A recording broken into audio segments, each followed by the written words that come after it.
This is Roger Hibbert and his beautiful wife Elizabeth, and tonight we're in Acts 25. Now 3 days after Festus had arrived in the province, he went up to Jerusalem from Caesarea. And the chief priests and the principal men of the Jews laid out their case against Paul, and they urged him, asking as a favor against Paul that he summon him to Jerusalem, because they were planning an ambush to kill him on the way. Festus replied that Paul was being kept at Caesarea, and that he himself intended to go there shortly. So, said he, let the man of authority among you go down with me, and if there is anything wrong about the man, let them bring charges against him. After he stayed among them not more than 8 or 10 days, he went down to Caesarea. And the next day he took his seat on the tribunal and ordered Paul to be brought. When he had arrived, the Jews had come down from Jerusalem, stood around him, bringing many and serious charges against him that they could not prove. Paul argued in his defense, neither against the law of the Jews, nor against the temple, nor against Caesar have I committed any offense. But Festus, wishing to do the Jews a favor, said to Paul, do you wish to go up to Jerusalem, there be tried on these charges before me? But Paul said, I am standing before Caesar's tribunal, where I ought to be tried.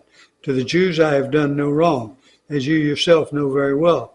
If then I am a wrongdoer and have committed anything for which I deserve to die, I do not seek to escape death.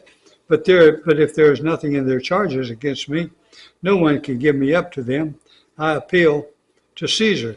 Then Festus, when he had conferred with his council, answered, to Caesar you have appealed, to Caesar you shall go. Now when some days had passed, Agrippa the king and Bernice arrived at Caesarea and greeted Festus. And as they stayed there many days, Festus laid Paul's case before the king, saying, there is a man left prisoner by Felix. And when I was at Jerusalem, the chief priests and the elders of the Jews laid out their case against him, asking for a sentence of condemnation against him. I answered them that it was not the custom of the Romans to give up anyone before the accused met the accusers face to face and had opportunity to make his defense concerning the charge laid against him. So when they came together here, I made no delay, but on the next day took my seat on the tribunal and ordered the man to be brought. When the accusers stood up, they brought no charge in his case of such evils as I supposed.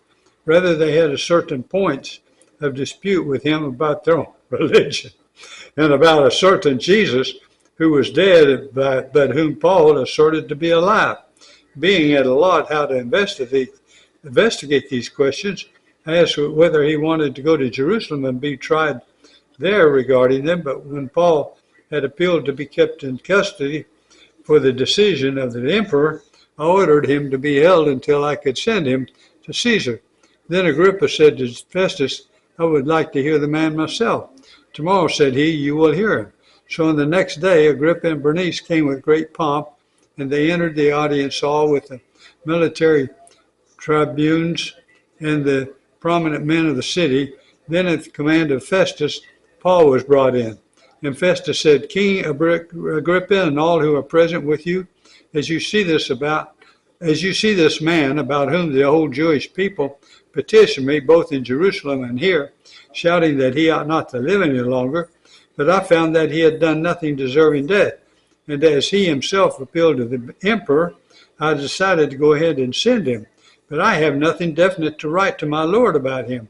Therefore I brought him before you all, especially before you, King Agrippa, so that after we have examined him, I may have something to write. For it seems to me unreasonable in sending a prisoner not to indicate the charges against him. Praise the Lord for Acts 25.